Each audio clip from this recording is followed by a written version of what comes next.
agora da nossa reportagem especial. Há 30 anos, objetos voadores não identificados foram perseguidos por aviões caça da Força Aérea Brasileira nas áreas de São Paulo e do Rio de Janeiro.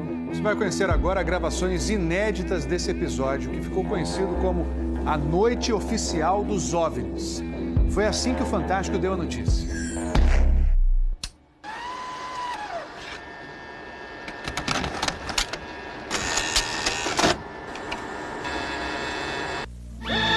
Esta semana, altas autoridades militares do Brasil admitiram publicamente pela primeira vez ter visto objetos voadores não identificados, os OVNIs. O próprio ministro da Aeronáutica, Brigadeiro Moreira Lima, deu a entrevista para informar que pilotos das bases de Santa Cruz, no Rio de Janeiro, e de Anápolis, em Goiás, chegaram até a perseguir e a ser perseguidos pelos objetos voadores não identificados na região de São José dos Campos, sobre o Vale do Paraíba, e trechos do estado do Rio de Janeiro.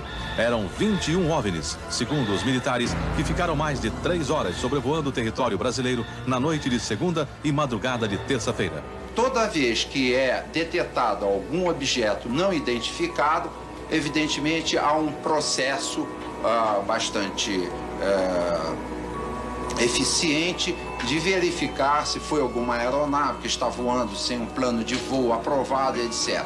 Mas quando se comprova que é algo diferente, as aeronaves então são acionadas. O que ocorreu foi que os radares detectaram vários objetos não identificados. Veja agora, minuto a minuto, o que aconteceu naquele 19 de maio. Às 8h30 da noite, um ponto luminoso é avistado pelo controlador de tráfego aéreo na torre do aeroporto de São José dos Campos, São Paulo. Um avião Xingu da Embraer se aproxima para pouso e o controlador pergunta ao comandante: "Você está vendo o ponto luminoso?" O Xingu confirma o avistamento, muda a rota e tenta se aproximar do OVNI. Quem estava no comando do avião era o coronel Osiris Silva, que voltava de Brasília depois de tomar posse como presidente da Petrobras. Eu vi um objeto luminoso no espaço, parecia um astro normal. Eu voei na direção dele e após 5, 6 minutos de voo, fiquei com a impressão de que ele começou a esmaecer, a perder a intensidade e o brilho. 9h14 da noite. O controle de radar de São Paulo registra sinais sem identificação. 9h20. O controle aéreo em Brasília confirma a presença de objetos voadores não identificados. 10h23. O primeiro jato F-5 decola da base aérea de Santa Cruz, no Rio de Janeiro. Ele carrega armamento de guerra pronto para ser acionado. 10h45. O radar da base aérea de Anápolis, em Goiás, detecta sinais no radar. Um Mirage também armado decola em busca dos OVNIs. 11h15 da noite.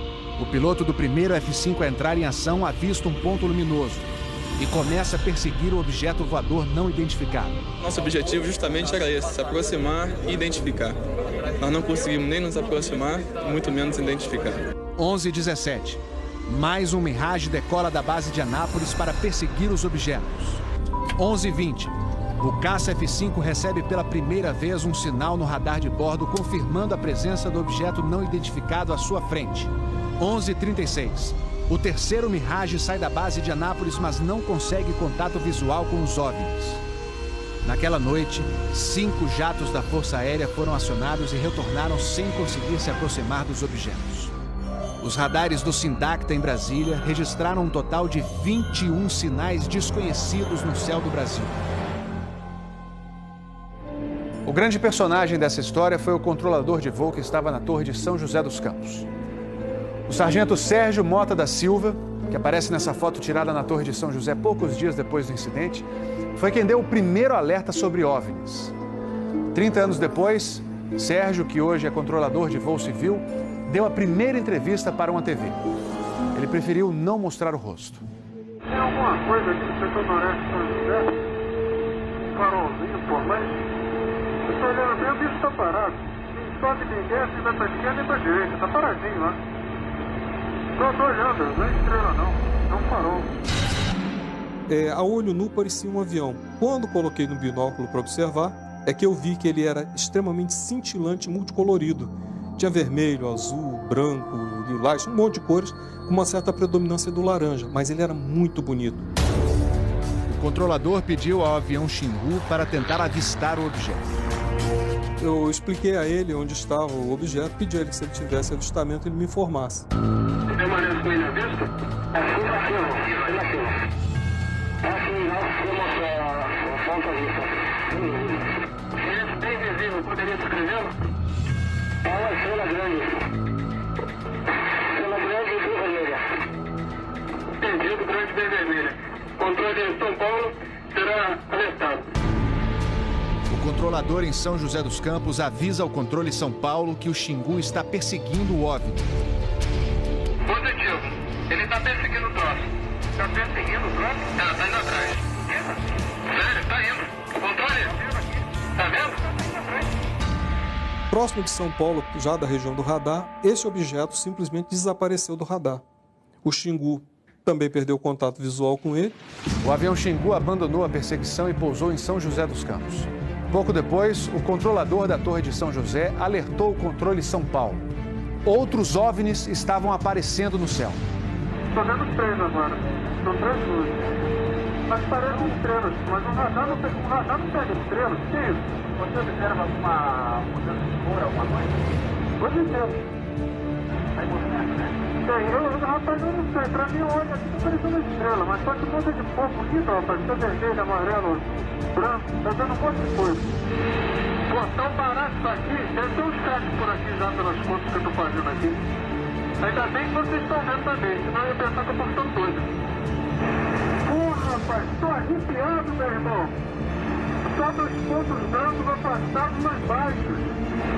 Estão entrando no alinhamento da pista, além da cidade. Tem 2 altos aqui no alinhamento da pista e tem mais uns 2 ou 3 embaixo, do outro baixo agora. Continuam se movimentando. Coisa linda, meu irmão. Pô, tá ficando bom esse negócio, viu? Tá ficando bom. O controlador Sérgio Mota da Silva faz uma revelação surpreendente. Ele tentou fazer contato com os OVNIs usando as luzes de balizamento da pista de pouso. Se eu aumentava o brilho do balizamento das luzes do balizamento, aliás, eles se afastavam. E se eu diminuía a intensidade das luzes do balizamento, eles se aproximavam. Pareciam responder de modo inteligente aos sinais que eu fazia com as luzes da pista de pouso e decolagem. O controlador Sérgio fala com o controle aéreo em Brasília. Fala, Brasília. Brasília? Boa noite, bem-vindo ao Festival dos Discos Voadores. É uma loucura isso aqui, cara. Pô, os que eu pude ver mudavam de cor o tempo todo. Vermelho, amarelo, azul, lilás, aquele festival de cores. As ocorrências terminaram já perto do nascer do dia, lá pelas 4 e pouco, 5 horas da manhã. Os últimos objetos foram vistos. Como é que tá a situação aí? Pô, rapaz, isso aqui foi um festival. E agora, como é que tá? Agora não sei o que é mais não. Você não informa nada. Positivo. Mas você não viu nada, não sabe nada. Positivo. O Fantástico também teve acesso às gravações das conversas entre os pilotos e a defesa aérea. Um desses pilotos era o capitão Armindo de Souza Viriato. Veja agora como foi que ele perseguiu um OVNI com armamento pronto para ser usado. Eu tenho contato. Convite? Estou em contato. Prossiga nesse contato, caçador. 7. Caçador passando a rojão. 7. Caçador passando a rojão. No código dos pilotos, isso quer dizer que o caçador, o avião caça, entrou na situação rojão. O míssil está pronto para disparar. Prossiga nesse contato. Bom, tem Judite agora. 7. Judite significa que o alvo está no radar. Ou seja, o piloto pode atirar se for autorizado pela defesa aérea. Mas neste momento, o alvo se afasta em alta velocidade. Está aumentando. Aumentando a distância, confirma. Afirmativo. A distância está aumentando de novo aqui. 7. Aumentando rápido, né? Comportamento muito estranho, ok? O capitão Viriato falou sobre a incrível velocidade dos OVNIs numa entrevista ao Fantástico. Essa aceleração, o radar de Brasília chegou a pegar na época de defesa aérea, deu aproximadamente Mach 15. Isso aí daria em torno de 15 mil km por hora. 15.000 quilômetros por hora é uma velocidade muito acima dos jatos mais rápidos do mundo, que chegam no máximo a 4.000 quilômetros por hora. Um documento confidencial do Comando de Defesa Aérea de junho de 1986 concluiu: os objetos produziram ecos nos radares do sistema de defesa e também nos jatos que perseguiram os OVNIs. Houve contato visual dos pilotos. Os objetos atingiram velocidades supersônicas e mostraram capacidade de acelerar e desacelerar de modo brusco. E a principal conclusão do relatório: os fenômenos são sólidos e refletem inteligência, pela capacidade de acompanhar e manter distância dos observadores, como também voar informação. Não foi possível identificar a origem dos objetos. Foram esses dois ufólogos, pesquisadores de OVNIs, que conseguiram no Arquivo Nacional em Brasília a liberação gratuita dessas gravações. O fenômeno OVNI é real, existe, e o governo sabe disso, as Forças Armadas sabem disso. Essa documentação sendo exposta para o público permite que as pessoas entendam que isso não é brincadeira. Não tem como a gente falar que seriam naves extraterrestres, né? Eram objetos voadores não identificados. Não podemos dar qual a procedência deles, qual a origem. É alguma coisa inexplicável do nosso ponto de vista tecnológico à época e mesmo ainda hoje. Brasília? Boa noite, bem-vindo ao Festival dos Discos Voadores.